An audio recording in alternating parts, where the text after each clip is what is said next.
Hola, hola, hoy estamos en Compartiendo Espacios con Mónica de las Heras.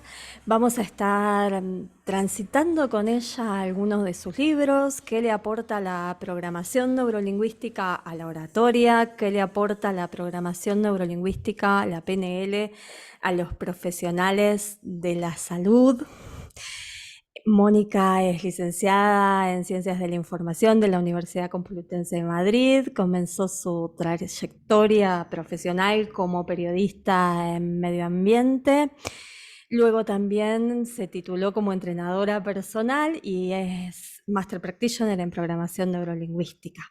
Enfocó su trabajo a la oratoria y a la enseñanza y en el año 2012 fundó la Escuela Europea de Oratoria en Madrid y empezó a complementar ese trabajo desde mi opinión personal muy bien con la programación neurolingüística. Hola Mónica, ¿cómo estás? Encantada de estar contigo. Es un placer estar contigo y con tu público. Realmente lo es. Muchísimas gracias por esto. Esta es como la presentación formal tuya que podemos encontrar. Y me gustó mucho, si vamos a tu página personal, una frase que está al principio de la página, antes de ver cualquier cosa que hay abajo, hay un entrecomillado que dice que nadie tenga el poder de robarte tu sonrisa. Y quiero que hablemos de un poco de eso, ¿no? De cuáles son tus fortalezas, si tomo la sonrisa como una, en esas cosas que vos te podés parar. Fíjate que esa frase bueno, digamos, la diseñé o la creé hace unos años y para mí es mi filosofía de vida. Nuestra sonrisa yo creo que es nuestro escaparate de nuestro estado de ánimo. Con lo cual, que tú tengas el poder de decidir si estás bien o estás mal es muy importante.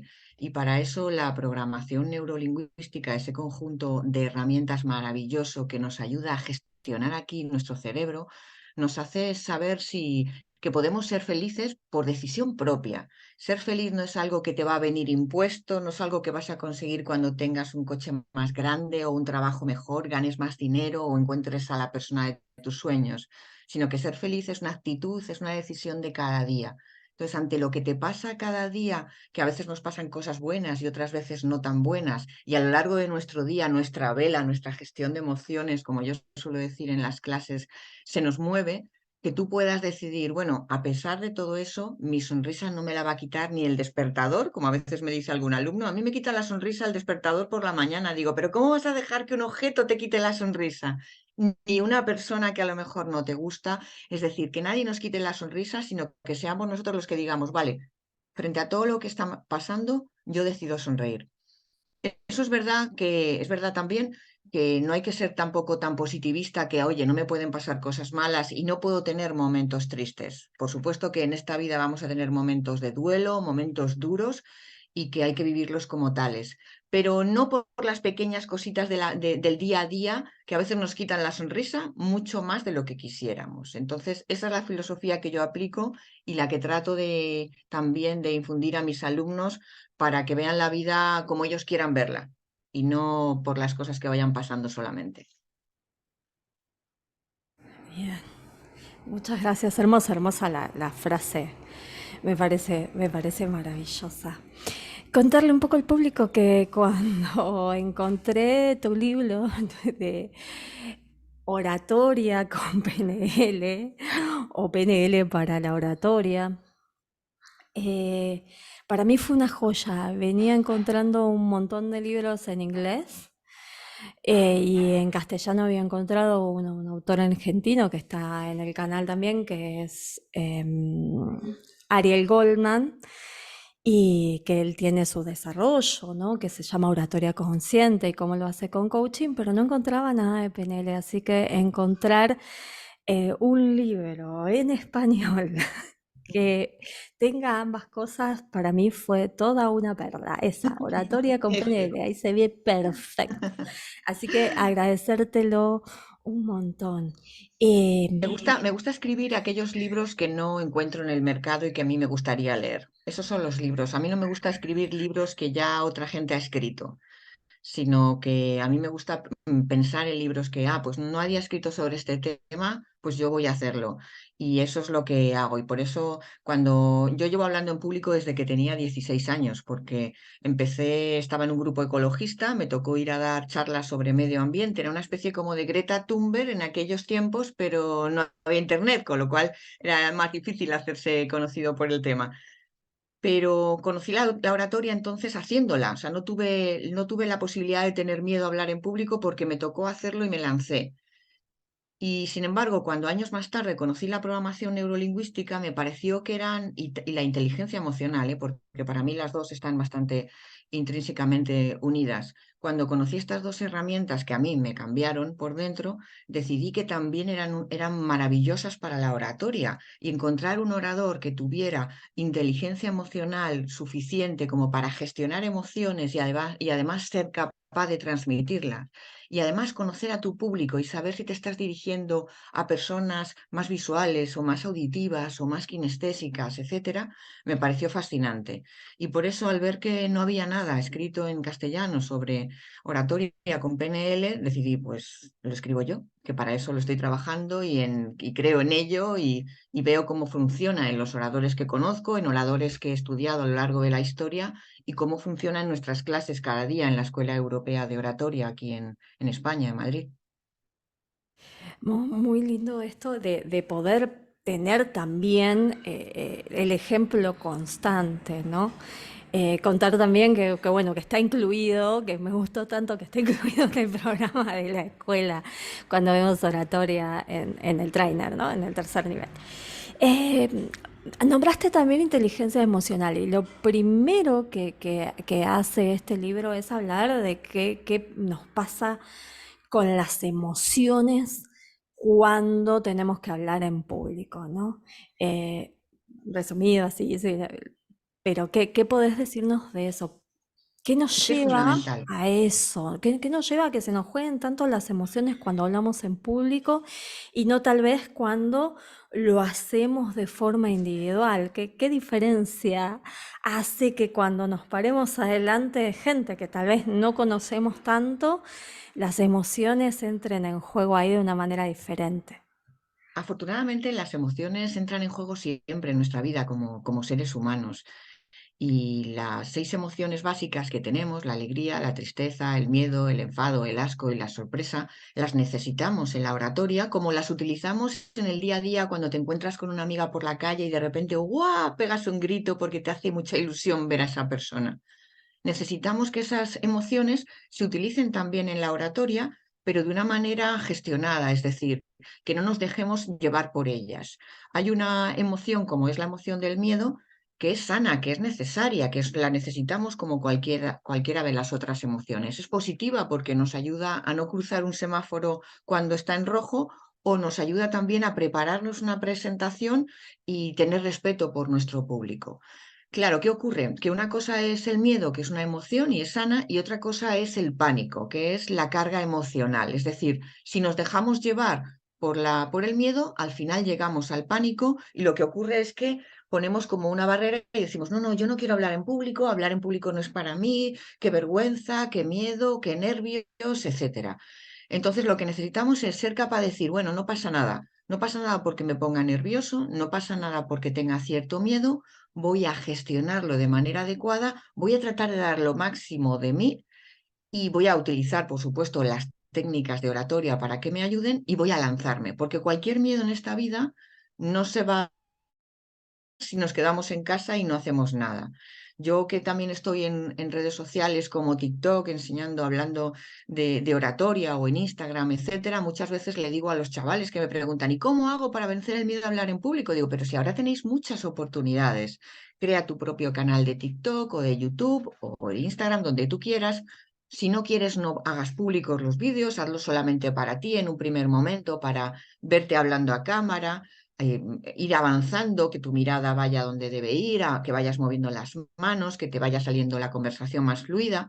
Y eso te va a ayudar para cuando te pongas delante de un público y tengas que hablar para él. Por lo tanto, el miedo es una emoción que hay que saber gestionar, que no pasa nada. Decía Mark Twain, el 50% de los oradores tienen miedo a hablar en público y el otro 50% miente y no lo dice. Bueno, no es verdad, no es del todo verdad, porque, por ejemplo, yo ya no tengo miedo a hablar en público porque no tampoco tengo mérito, es mi trabajo, así que es normal que no lo tenga, pero no pasa nada por tener cierto miedo, no pasa nada, nos ayuda también a hacerlo mejor. Por lo tanto, las emociones hay que saber gestionarlas, hay que convivir con ellas en la oratoria, pero también, y muy importante, hay que saber transmitirlas. No sé cómo estáis en Argentina en el tema, pero en España tenemos muchos oradores que no transmiten nada. Cuando un médico va a contar algo a un congreso de médicos, se dedica a dar la charla tú, de para qué sirve esta medicina, etcétera, etcétera, y todos los demás están aburridos, desean mirando el móvil, deseando que termine. Entonces necesitamos mostrar pasión, mostrar emoción en lo que contamos para conseguir enganchar a nuestro público y que se queden atentos. Y fíjate, hoy en día la atención es un bien muy preciado porque enseguida estamos cambiando de canal en la televisión o vemos los vídeos de TikTok porque son muy rápidos y enseguida pasas al siguiente, con lo cual cuesta mucho captar la atención del público. Y por tanto, si no utilizas las emociones, enseguida se van a ir a otro canal o a otro ponente o a hacer otra cosa diferente. Por eso las emociones son fundamentales en oratoria. Hablaste de otra parte fundamental que tiene que ver con esto de la atención. Sí, que bien puede ser desde lo emocional y cómo podemos hacer para esto, para captar la atención. Hay como diferentes formas de atención que tenemos nosotros y las generaciones que vienen cada vez tienen como menos minutos para captar esa atención al público, sobre todo esto que contás, ¿no? TikTok o los Reels, que son de minutos y a veces pasan Ujú. directamente porque son tan técnicos que aburren, entonces no van. ¿Cómo hacemos para tener esa atención? Necesitamos poner notas de color en nuestras presentaciones, en nuestras intervenciones. Yo siempre hablo de la importancia de un buen inicio. ¿Qué rollo es cuando un orador empieza a hablar y empieza? Hola, buenas tardes, mi nombre es Mónica y vengo a hablar de oratoria. La oratoria es fascinante. Y enseguida la gente va a desconectar, va a mirar el WhatsApp, va a irse, su mente se va a marchar de la sala. Sin embargo, lo que necesitamos es hacer un buen enganche para el público. Entonces, empezar a lo mejor con una pregunta llamativa o con un refrán o decir lo contrario de la teoría que vas a demostrar después. Por ejemplo, imaginemos que yo voy a dar una charla sobre oratoria y en la que quiero convencer a la gente de que todo el mundo puede hablar en público, pues a lo mejor empezaría al contrario diciendo, hablar en público es solo para algunas personas. Y claro, si tú dices esa frase nada más comenzar, todo el mundo va a decir, ¿qué? Pero bueno, pero no, esto, entonces ya inmediatamente después vas a comentar, hola, soy Mónica Pérez de las Heras, vengo a hablar de oratoria y os voy a demostrar cómo eso no es verdad. Y entonces estás jugando con el público, con la mente del público y les estás enganchando. Y a lo largo de tu presentación, según tú vas evolucionando en tu intervención, tienes que ir metiendo pequeñas notas de color que van enganchando al público y cuentas una historia o una anécdota personal o de repente metes un refrán o haces alusión a un personaje público, etcétera, de manera que el público cuando estaba empezando a perder la atención, tú vuelves a engancharles de nuevo y otra vez cada cierto tiempo. Y así consigues que el público esté contigo, como yo suelo decir, volando desde el principio de la charla hasta el final. Muchísimas gracias por eso. Hay otros de los temas que tomás, modelando para mí muy bien, algunos ejercicios que por ahí son un poco largos, haciéndolos como más cortos, sobre creencias y oratoria. ¿Cómo influyen nuestras creencias? ¿Cómo influyen nuestras creencias en la oratoria? Muchísimo, porque una creencia es un pensamiento repetido muchas veces. Entonces, un pensamiento o una opinión, de manera que bien te creas tú mismo la creencia, por ejemplo, de que no puedes, de que no eres capaz de hablar en público o de cualquier otra cosa, o bien son los demás los que a base de machacarte con una misma frase, eres un inútil, por ejemplo, algo que no se debería decir jamás a nadie, o no eres capaz de hacer esto o lo otro, eso se nos va repitiendo, repitiendo, repitiendo y se convierte en una conexión neuronal en nuestro cerebro que termina siendo una creencia. trabajar temas de creencias en programación neurolingüística, ya sabemos que se puede hacer y que es interesante porque necesitamos quitarnos todos esos impedimentos. Yo suelo decir que todos los problemas para hablar en público están aquí, en estos centímetros. Están aquí. Es decir, los creamos nosotros porque realmente mm, es muy difícil que nos pase algo mortal hablando en público. Puede pasar, ¿eh? Hay gente que ha muerto hablando en público. Por ejemplo, Malcolm X murió ametrallado mientras que estaba dando un discurso. Es decir, que sí, te puede dar un infarto hablando en público, como en cualquier otra cosa en la vida, pero no es habitual que ocurra, con lo cual no le demos más importancia de la que tiene. La mayoría de las cosas que te pueden pasar hablando en público son subsanables. Puedes decir, perdón, me he equivocado o qué torpe estoy hoy, ¿qué le vamos a hacer? Y sigues adelante y además pues consigues demostrar a tu público que eres un ser humano y que como todos no eres perfecto. Con lo cual, lo que necesitamos es tener unas creencias sanas que nos ayuden, que nos potencien. Y por eso necesitamos trabajar aquí y para eso la programación neurolingüística, que se llama neurolingüística precisamente porque la parte de nuestro cerebro es muy importante, nos ayuda a estar dispuestos a decir, venga, voy a ello, lo voy a intentar, voy a hacerlo lo mejor que pueda, voy a dar todo de mí y oye, no necesito que salga perfecto, porque además no existe el orador perfecto, no existe la presentación perfecta. Somos humanos y nos tenemos que asumir como somos. Y que teniendo unas creencias sanas, unas creencias fuertes, eso nos va a ayudar a hablar mejor en público, por supuesto.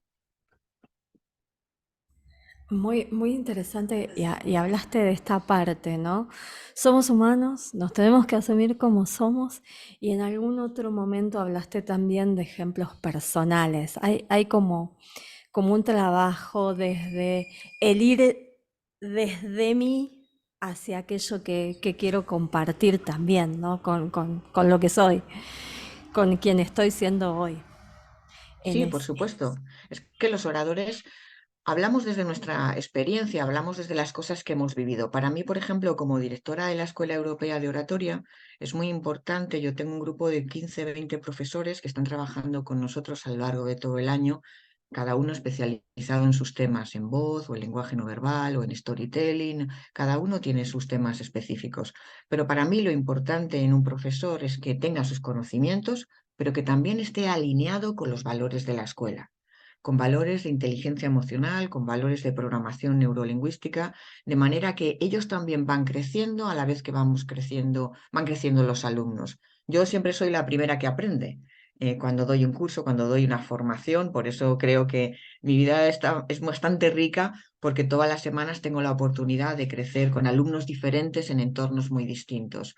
Y el orador va evolucionando, por supuesto, va aprendiendo y va creciendo. Yo no sé todo sobre oratoria con PNL, me queda mucho por aprender y es mi experiencia diaria la que va haciendo que vaya creciendo y vaya descubriendo cosas nuevas y vaya instalando cosas nuevas también en la oratoria. Por ejemplo, las claves de la oratoria que definí hace unos años, que aparecen en el libro Oratoria con PNL: naturalidad, ser tú mismo, humildad, no creerte más que nadie y corazón, poner pasión en lo que cuentas. Me parece que son fundamentales y que lo han sido desde el principio de los tiempos en la oratoria. Lo que pasa es que hasta ahora quizá nadie las había definido y las había puesto en práctica como las estoy utilizando yo en este caso, ¿no? Y eso es lo bueno, que la experiencia propia luego la vas compartiendo con los demás. Eso a mí me encanta tener esa generosidad. ¿Para qué quiero las cosas para mí sola? Para mí sola no sirven. Muy lindo eso. Gracias, gracias por el regalo. Entonces repitamos las tres, cuáles son para que queden ahí bien grabadas. Naturalidad, que seas tú mismo. Los oradores no somos actores, no interpretamos un papel, somos la misma persona tomando un café que hablando en público. No tenemos que interpretar. Por eso muchos actores vienen a nuestras clases, porque una cosa es ir al teatro y hacer teatro o hacer cine, y otra cosa es ser tú mismo como actor en una rueda de prensa o recogiendo un premio. Ahí eres la persona quien sea. Entonces no somos actores. Naturalidad somos nosotros mismos, pero siempre, por favor, cuidando la técnica de la oratoria, ¿eh? Hay gente que habla en público con un bolígrafo en la mano todo el rato, o con las manos en los bolsillos, o sin mover las manos. Eso no es una buena técnica de oratoria, por lo tanto necesitamos conocer la técnica y luego integrarla en nosotros para que salga de manera natural. La segunda clave, la humildad. Si vas a hablar en público pensando, soy la persona que más sabe, mal. mal vamos, mal vamos. Tú tienes que ir con la humildad de estoy aquí para aprender, igual que los demás. Y el corazón, poner pasión en lo que cuentas, que cada vez que hables en público transmitas porque pones pasión en lo que estás contando. Y hay gente que me dice, ¿y cómo voy a poner pasión si estoy contando los números de mi empresa y son un rollo? Digo, bueno, es tu empresa, es la que te da de comer, pues tienes que poner pasión. No hay más remedio. Esto como la pregunta de qué te lleva a estar ahí, ¿no? Claro. Si no hay pasión en lo que estás haciendo. Muy, muy bueno, muchísimas gracias, Mónica. Vamos a ir a un poco para hablar también de este libro, PNL para profesionales de la salud. ¿Qué te llevó a escribir para ese nicho en particular? Tal vez es esto que contabas al principio, que tal vez no había un libro específico en español para profesionales de la salud. Y ver cómo la PNL, la inteligencia emocional, le van aportando a este tipo de profesionales como diferencia de otro tipo de profesionales, ¿no? Fíjate, lo que yo he comprobado al escribir la serie de PNL para profesionales, y hice un libro para la salud, he hecho uno para profesores, para periodistas, es decir, para distintos ámbitos, es porque he tenido la oportunidad de trabajar con esos sectores y he visto cómo la aplicación era muy práctica para cada sector. Entonces hay cosas que son en común, como es el tema de mejorar la comunicación con los demás, que eso nos viene bien a todos, porque en cualquier ámbito de la vida, excepto que seas un ermitaño y vivas en una cueva, te vas a tener que comunicar con otras personas, con lo cual te va a venir bien. Pero hay herramientas que a lo mejor se ajustan más para periodistas o se ajustan más para el tema de los profesionales de la salud o cada uno de los ámbitos. Y la verdad es que ya llevo bastantes años, como a lo mejor como unos 10 años, trabajando en el ámbito sanitario, yendo a hospitales o haciendo entrenamientos personalizados a médicos o a sus equipos para que mejore la comunicación con ellos y con los enfermos. Porque hay temas de PNL, como por ejemplo el tema, hablábamos antes del tema de las creencias de Robert Dills, la pirámide neurológica que utiliza Robert Dills en programación neurolingüística, que son de una gran aplicación para el mundo médico, para el mundo sanitario, porque necesitamos, por ejemplo, ser muy conscientes de la identidad, que es uno de los niveles neurológicos más elevados dentro de la pirámide, ¿no? La identidad de una persona es quién es. Y eso es lo más sagrado. Cuando atentamos contra nuestra identidad, por ejemplo, estamos cometiendo un suicidio, ¿no? Realmente no es una figura metafórica. Entonces, la identidad es muy importante. Cuando tú llegas a un hospital y te cambian la identidad y dejas de ser fulanito de tal para llamarte el 35A o el 28B, según el número de habitación que tengas, o eres un pulmón o un corazón o un riñón, eso afecta mucho a la persona que como paciente está sufriendo, se encuentra mal, tiene miedo, tiene inseguridad y encima en vez de llamarle por su nombre, le están llamando 38A o 15B. Entonces, este tipo de cosas a veces los médicos no lo hacen a propósito ni para perjudicar a los pacientes, por supuesto, ni mucho menos, sino que a veces son cosas en las que no caen en la cuenta y es muy importante llamar la atención sobre la importancia de que tú eres el doctor fulanito de tal o menganita de cual y ese paciente es fulanito de tal con su nombre y con sus apellidos. Y así tiene que ser. Por ejemplo, ¿no? Desde ese lugar.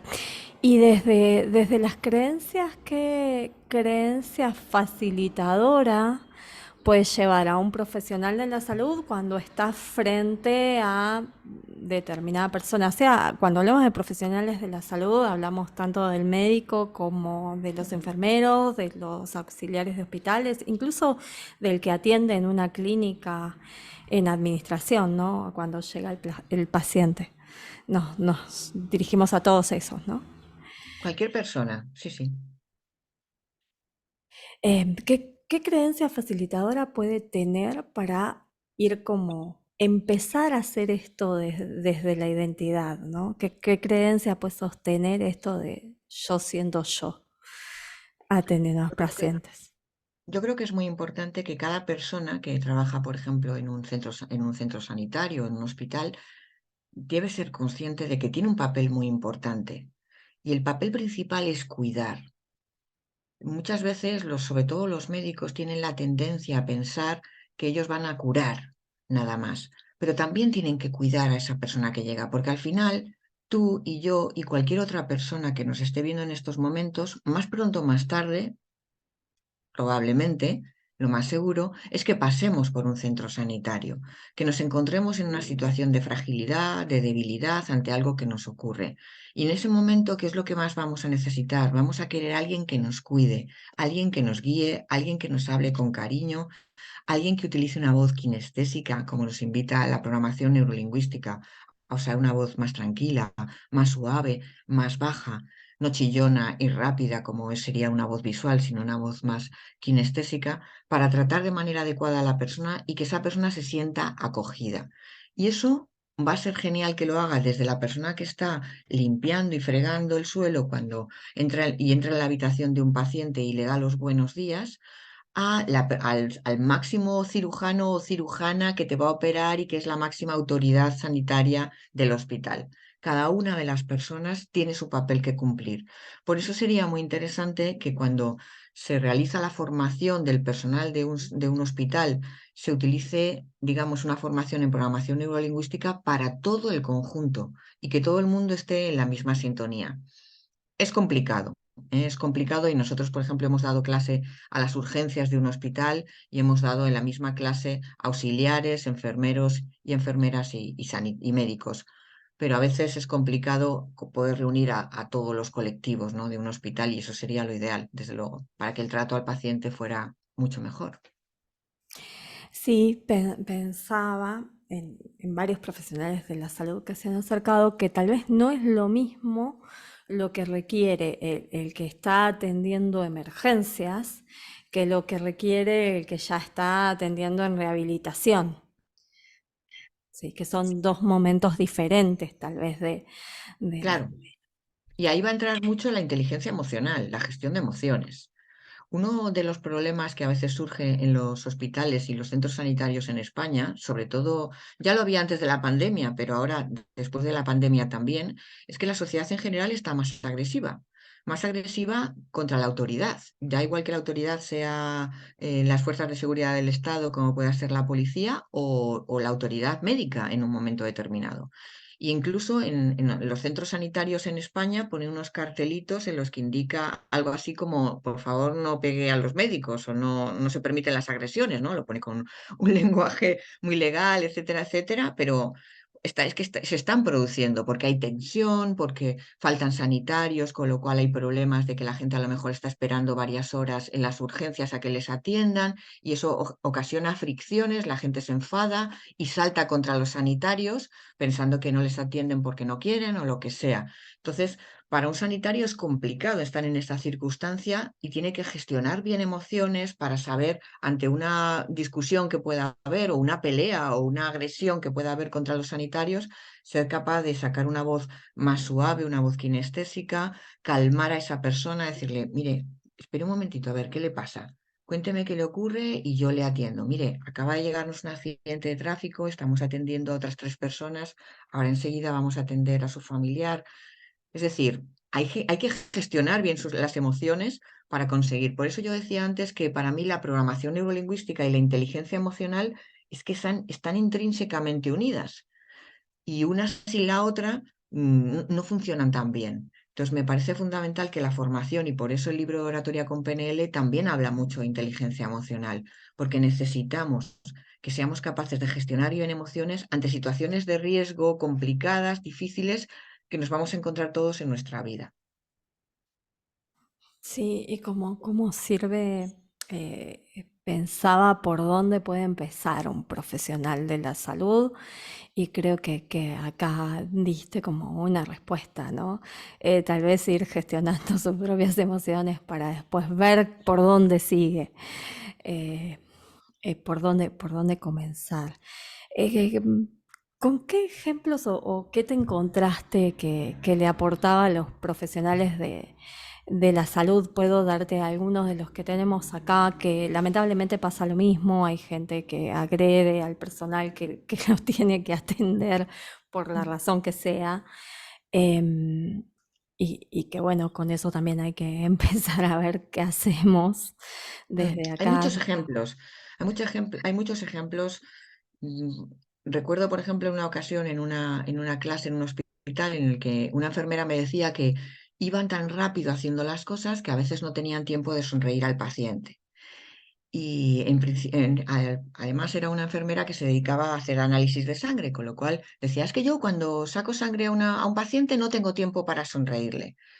Y yo le decía, vale, si no tienes tiempo para sonreírle, quizá no deberías trabajar en un hospital, ¿no? Porque no se tarda nada en sonreír. Es decir, es lo mismo, tardas el mismo tiempo en hacer las cosas sonriendo que hacerlas serio. Con lo cual, es tu actitud. Necesitamos tener sanitarios que tengan una actitud de acogida en cualquier momento, igual que la tenemos los demás, porque fíjate, cuando nosotros en clase, cuando damos clase de oratoria o de cualquier otro tema, yo siempre dejo mis problemas fuera de la clase, entro, doy clase y al salir recojo mis problemas en la puerta, pero no dejo que los problemas que pueda tener en mi vida cotidiana me afecten al ritmo de la clase, ¿no? Y mis estudiantes no tienen por qué saber si me duele la cabeza o si no he dormido bien o si tengo algún problema. Igualmente tiene que ocurrir en el mundo, en el ámbito sanitario. Eso se debe dejar fuera y estoy segura de que muchos profesionales lo hacen, pero hay otros que no, que se lo llevan al ámbito personal, al ámbito profesional. Y eso es lo que deberíamos intentar que no suceda.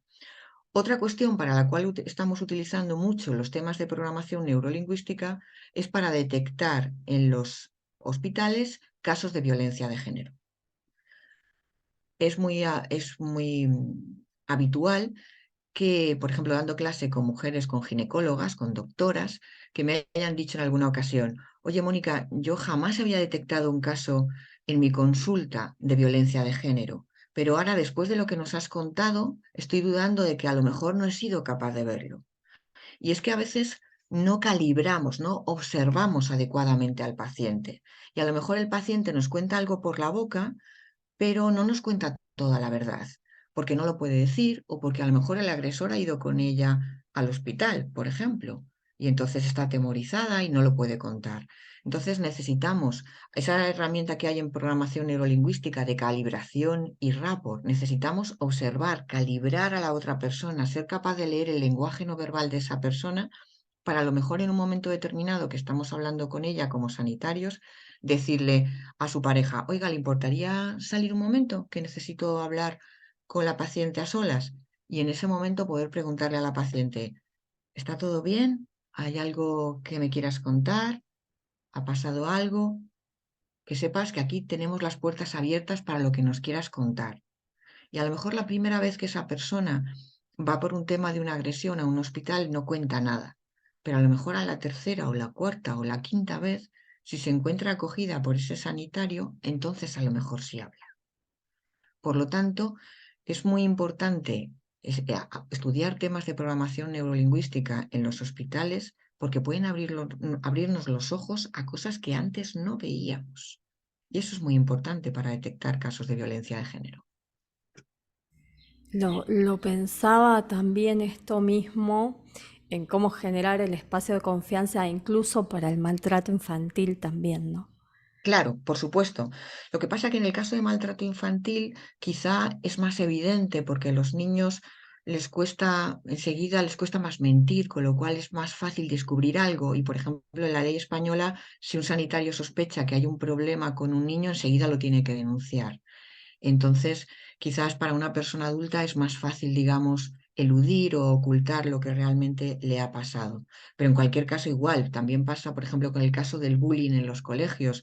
A veces se producen casos de bullying y el colegio dice que ellos no han visto nada y el profesor no ha observado nada. Pues a lo mejor es que no ha puesto el interés suficiente o no está adiestrado lo suficiente como para detectar que algo está pasando y que ese niño que a lo mejor está con la cabeza agacha en clase o que no mira al profesor cuando habla o que le cuesta hablar en un momento determinado, le está pasando algo más que es tímido o que es vergonzoso.